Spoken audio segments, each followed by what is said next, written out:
Estas mensagens chegam até você através dos amigos e mantenedores da Igreja Gerados pela Graça no Brasil e Live by Grace nos Estados Unidos. A paz do Senhor Jesus Cristo, queridos irmãos, a minha Bíblia está aqui aberta em João 8,36. Portanto, se o Filho os libertar, vocês serão livres de fato. Amados, queridos irmãos, quando começamos a meditar na Palavra de Deus, vamos descobrindo áreas em que não está conforme a Palavra do Senhor. Não podemos fazer vistas grossas e ter pecado de estimação. Não podemos nos agarrar aos ídolos e mesmo assim se dizer cristãos. Este é um extremo. É não tomar nenhuma atitude. É não se importar nem um pouco com aquilo que a palavra está mostrando. Isto é realmente uma rebeldia que vai extinguir o Espírito Santo na vida da pessoa. Se ela teima naquilo que ela sabe que está errado, ela vai extinguindo o Espírito Santo. Se ela não toma nenhuma atitude, ela está realmente retrocedendo como o cão que volta para o seu vômito, a porca que volta para a lama depois de ter sido lavada. Muitas pessoas não misturam essa palavra com a dependência da graça. Estão indiferentes. Ouvem e dizem: isso não tem importância. Dizem: Deus é amor e Ele escreveu isso, mas não é bem assim. Foi como a serpente falou em Gênesis capítulo 3. Será que foi isso mesmo que Deus disse na palavra? Colocando dúvida o caráter de Deus, a palavra de Deus. Então, essas pessoas, ao ouvirem a palavra de Deus, não dão a resposta que é o arrependimento e a conversão. São indiferentes, frios, insensíveis. Vivem uma apatia, uma hipocrisia. Tem realmente uma vida de mais amar as trevas do que a luz. Uma vida onde Deus faz uma oferta, estende as mãos e a pessoa vira as costas como jovem rico e fica aí com aquilo que está acostumado. Quantas pessoas que começam a congregar e logo que a palavra de Deus ataca a sua carne, o Senhor chama de bem-aventurado aquele que não se escandaliza.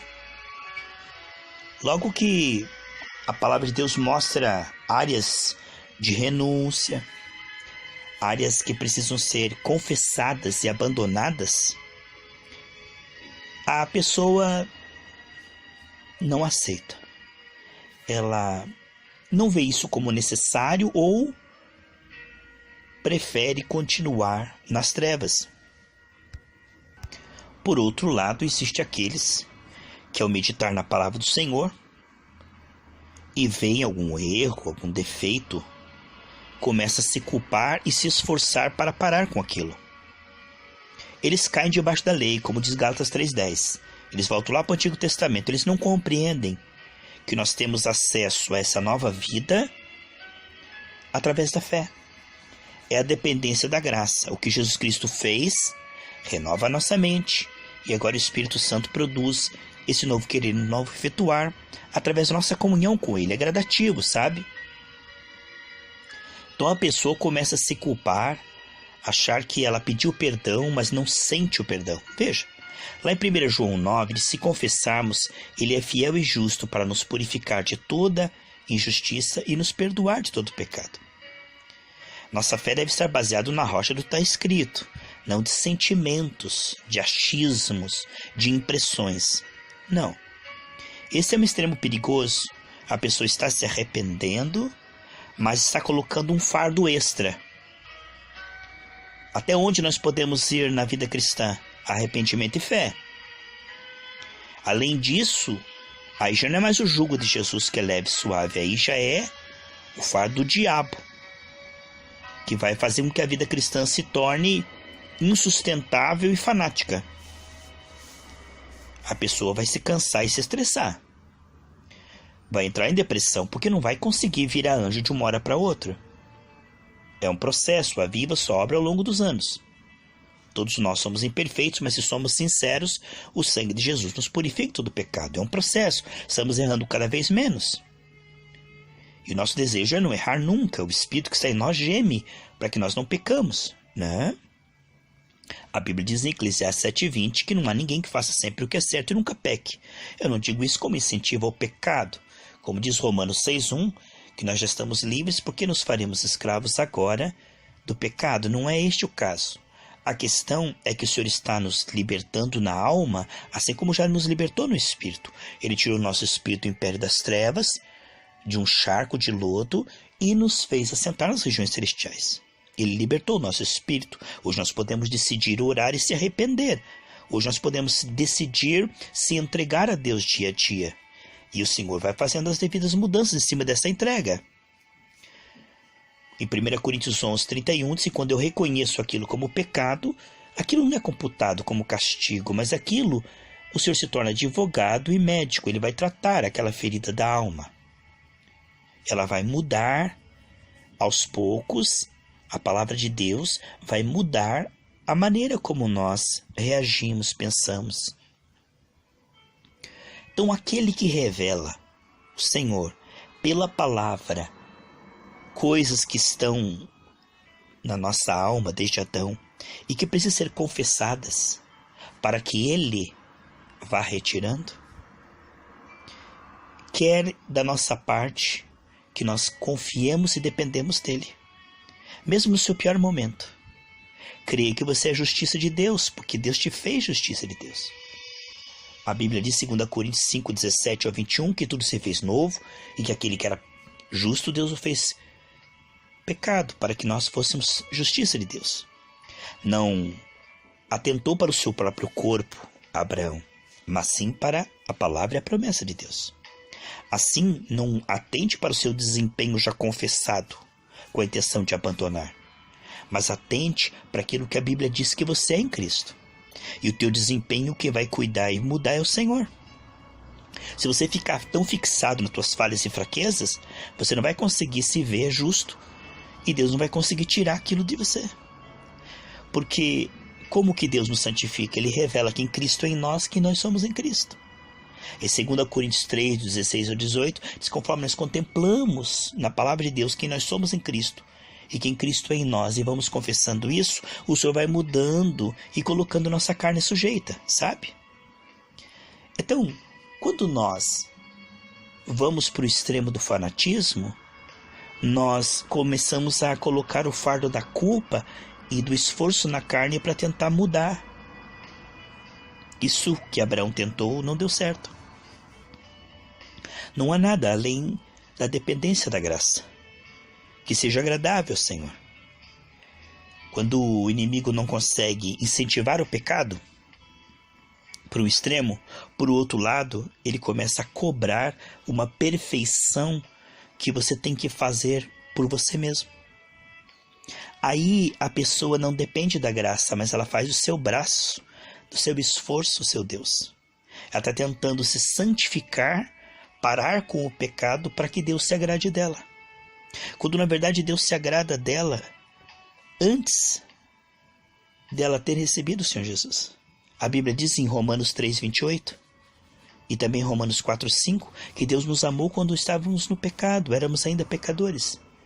E Ele nos justificou através da fé no Senhor Jesus Cristo e declarou o injusto como justo. E aí Ele começa o processo. Sabe, aquele que começou é capaz de concluir, mas a nossa parte é a fé. Em 1 Tessalonicenses 5:23-24, diz que aquele que nos chamou é fiel e pode nos fazer santos no espírito, alma e corpo. O Novo Testamento é uma concessão, é um presente, é graça. Não é uma cobrança de comportamento, faça você mesmo. Mas é algo que o Senhor vai fazer através da nossa fé. O filho de Abraão não era algo que ele faria para Deus, mas é algo que ele creria e perseveraria e Deus faria para ele de presente, na vida dele e através da fé dele. Quando compreendemos até onde vai o arrependimento saudável, vemos que é maravilhoso a proposta da graça. É maravilhoso o projeto de Deus é infalível, porque está baseado no que Cristo fez e no que o Espírito Santo faz, sem auxílio de mãos humanas. Quando compreendemos que o sangue de Jesus nos purifica 70 vezes 7, e que, como diz 1 João 3, 2 e 3, e quando o Senhor vier nós seremos perfeitos. Todos nós estamos falhando em muitos pontos. Ninguém será salvo pelo seu desempenho. Em Apocalipse 12, 11, que eles foram salvos pelo sangue de Jesus e pela palavra do seu testemunho, não amaram sua vida até a morte. Então eles se apegaram no Senhor. O Senhor disse: sei que tem pouca força, mas não negaste o meu nome. Quando compreendemos, queridos, que o ser humano não pode salvar-se a si mesmo, por isso Jesus veio. Seu Filho vos libertar. Essa libertação, ela se dá do começo ao fim pela fé. Romanos 1,17 diz que é de fé em fé. Essa dependência da graça faz com que você continue sendo tratado pela graça. Às vezes o diabo quer te assustar, dizendo: agora Deus não vai te perdoar, agora não tem mais jeito, agora você fez tudo errado. Sabe, queridos, esses pecados involuntários, porque quando temos o Espírito Santo nós não pecamos voluntariamente. Eles são da alçada de Deus. Somente Deus pode mudar a maneira como pensamos, sentimos, agimos, reagimos. Ele começou do zero e ele vai terminar. Toda a obra é dele e toda a glória é dele. Para que nós também não venhamos cobrar comportamento dos outros, mas transmitir graça e ajudar os outros naquilo que também já fomos ajudados. Isso traz glória para o Senhor. Pessoas que se autorreformam só sabem cobrar comportamento dos outros, porque não entendem que eles mesmos só podem ser transformados pela graça. Paulo dizia que se um anjo do céu ou qualquer outro pregasse outro evangelho que não for o evangelho da graça, lá em Gálatas capítulo 1, que essa pessoa que pregar outro evangelho é amaldiçoado. Por quê? Porque onde abundou a graça, abundou o pecado, superabundou a graça. O que significa isso, amados? Que o único remédio para o pecado, para o pecador, é a graça. Que a única salvação está no Senhor Jesus Cristo, não na boa vontade humana, na religiosidade ou esforço ou culpa. Esse é o anticaminho. Vemos, queridos irmãos, que Deus encerrou todos debaixo da desobediência para com todos usar de misericórdia. Você, veja lá em Romanos 11, 22, que Deus terá misericórdia com você, se você permanecer dependendo dele. É pela fé que você tem acesso a essa nova vida. Romanos 5, 2. Não é pelo seu desempenho, comportamento ou melhora. Quando compreendemos que o arrependimento saudável coopera no processo, mas que a culpa de Judas o faz suicidar-se, tirar a sua própria vida. Muitas pessoas estão num remorso, fazendo votos com Deus, que vão parar, estão se esforçando, cobrando o comportamento de si mesmo. É como uma panela a pressão. Quanto mais você segura a tampinha dela, mais pressão faz lá dentro, mais é perigoso. Assim, a vida cristã não é uma autorreforma. O Senhor faz tudo novo. Ele não remenda vinhos, ele não remenda um remendo novo numa veste velha que faz um estrago maior. Nem coloca vinhos novos, tipo faça você mesmo na carne. Não, essa nova vida ela é produzida no Espírito. E o arrependimento espiritual envolve este milagre de crer que Deus nos aceita mesmo tão falhos, que Deus nos perdoa 70 vezes 7 e que Deus está disposto a nos santificar. Isso é um verdadeiro milagre, porque nós mesmos muitas vezes diríamos: como que Deus me escolheu? Como é que Deus me ama? Somos tão falhos e fracos nossa condição humana, nosso desempenho atual. Mas nós não somos salvos pelo desempenho. Nós somos salvos por Cristo através da fé. A fé é a dependência do que Ele é, do que Ele pode e do que Ele faz. Somos totalmente necessitados. Mesmo que Deus nos mude, continuamos ainda falhos. É um processo. Perfeitos só seremos no céu. De forma que ninguém nessa terra será salvo porque tem um desempenho exemplar. É claro que queremos cada vez mais esse desempenho exemplar e glorificar o nome do Senhor com bom testemunho e vencer o pecado. Claro que queremos. Isso nós estamos crescendo na graça e no conhecimento. É um processo. A vereda do justo vai brilhando mais e mais até ser dia perfeito, diz Provérbios 4,18. Mas esse desempenho é o efeito da salvação, não é a condição para ser salvo. A condição para ser salvo, Jesus cumpriu lá na cruz. Jesus pagou para que eu e você sejamos aceitos e perdoados por Deus. Por que Deus te aceita e te perdoa? Porque Cristo derramou o seu sangue. E por que você pode se santificar? Porque o Espírito Santo que está em mim e você, ele é capaz de nos mudar. É uma obra dele. Nós somos feitura dele para as boas obras. Aquele colocou em nós o querer. Veja, antes nós tínhamos prazer no pecado. Agora, diz Romanos 7, no homem interior nós temos prazer na lei do Senhor. Romanos 7, 22 e 23 diz que nós temos prazer na lei do Senhor. Mas às vezes a nossa carne, o nosso corpo, as nossas intenções ainda não purificadas, nos arrastam, nos seduzem, ou nos distraem, ou nos enganam, ou nos incentivam para fazer o contrário da palavra de Deus. E aí vem o arrependimento. E aí vem o que, amados? A confissão sincera. E aí vem a certeza, o Senhor é melhor que isso. Pai, eu quero o Senhor, me ajude. E o Senhor vai ajudando. Por exemplo, a pessoa, ela está caindo na bebida ou no cigarro. Se ela ficar dizendo, eu sou um pecador, eu sou escravo disso, ela nunca vai ser liberta. Porque nós somos salvos pela graça através da fé. Então ela diz, Pai, eu sou justiça de Deus, eu sou em Cristo mais forte do que isso. O pecado não terá domínio contra mim, como diz Romanos 6,14. 2 Pedro capítulo 1, versículo 2 ao 4, diz que eu tenho uma nova natureza e através dela eu já escapei dos desejos dessa carne, das seduções da impureza. A palavra de Deus diz em 1 Coríntios 10, 13 que eu nunca serei tentado acima do que posso suportar. Ele vai renovando a mente e vai crendo que em Cristo ele é justo. E vai contemplando como por um espelho quem ele é em Cristo e quem Cristo é nele. Ainda que o seu desempenho atual seja medíocre, seja falha, seja de quedas. Ele vai confessando. E ele quer abandonar aquilo. Provérbios 28:13 diz que aquele que confessa com a intenção de abandonar aquilo vai receber a misericórdia de Deus. Deus vai mudar ele de presente para você. Deus vai mudar você de presente para você. Quando compreendemos a nossa parte, que é o arrependimento e a fé pela graça, vemos que Deus faz e continua fazendo a parte dele, que é libertar, restaurar e mudar, santificar. Queridos, meu amado, minha amada irmã, você que está aí numa religião onde o pastor diz que se você não mudar, você vai para o inferno, esse é um herege, um falso profeta. O mesmo Deus que diz sem santificação ninguém verá o Senhor, né? É o mesmo Deus que diz eu sou o Senhor que santifica. Então, a capacidade do Senhor de fazer aquilo que a Bíblia diz é o Novo Testamento. A capacidade, amados irmãos, amadas irmãs, de crer que seremos transformados conforme a palavra através do arrependimento e fé. O que é o arrependimento? Cada vez que eu errar e falhar, e que seja cada vez menos, amém, amados? Eu devo crer que o sangue de Jesus me perdoa novamente. Não que eu vá brincar com o pecado e depois dizer, vou pedir perdão. Quem teme o Senhor não pensa assim. Mas ele erra, amados. Eu erro ou você erra. E crer, amados, que o Espírito Santo está trabalhando. E que você não vai ser sempre assim.